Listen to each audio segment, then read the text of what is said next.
अस्सलाम वालेकुम। वालेकुम सलाम। अस्सलाम वालेकुम। वालेकुम सलाम जी। मेरी बहन कौन और कहाँ से?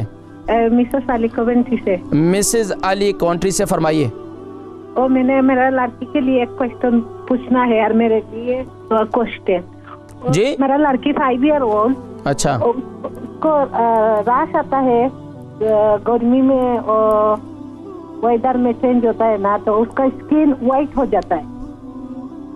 उसका 5 ईयर ओल्ड है। अच्छा, तो ये अभी कितने साल से ये आपको ये महसूस हो रहा है कि उसको जो है ना गर्मी के अंदर जब ज़्यादा हीटिंग हो या उसके अंदर उसको रशिश जो है ज़्यादा खारिश शुरू हो जाती है? कौन से हिस्से में ज़्यादा, बॉडी के कौन से पार्ट में? गला में एंड फेस में।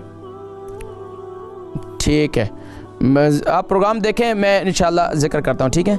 मिसेस अली कवेंट्री से, इनकी लड़की 5 साल की है। गर्मी की वजह से जो है गले के हिस्से में और पेट में जो है काफ़ी खारिश वगैरह है। अब इसके लिए क्या किया जाए? देखिए बच्ची, ये ख़ास तौर पर जो बच्चे ज़्यादा हीटिंग का इस्तेमाल करते हैं, ज़्यादा अपने आप को पैक रखते हैं, यानी कि हर वक्त सॉक्स पहने रखते हैं, हर वक्त जैकेट पहने रखते हैं, तो ये एक हमारे बच्चों को ख़ास तौर पर इनको यूज़ टू करवाएं। बच्चे हमेशा सॉक्स पहने रहते हैं। एक तो ये इनके जिस्म को हवा लगे, कुदरती फ्रेश एयर ये भी थोड़ी सी लगनी चाहिए, लेकिन इसका ये मतलब नहीं है इनको इतनी ठंडी हवा लगा दें कि बच्चे बीमारी हो जाएं। लेकिन घर में जब आ जाएं तो बच्चों को खास तौर पर अब इसके लिए क्या करें, इसका मैं पेस्ट बनवाता हूँ। क्या है, मेथी दाने को ग्राइंड करें, इसके अंदर खोपरे का तेल और जैतून का तेल इसके अंदर मिक्स करें और मेथी दाने का जो पेस्ट है वो उसके गले में, उसके पेट पर लगाएं। इससे इंशाअल्लाह अज़ीज़ काफ़ी हद तक इंशाअल्लाह फ़ाक़ा होगा। और दूसरा ये कि अंडा, मछली और गर्म अशिया से इस बच्ची को क्या नाम है कम से कम करें।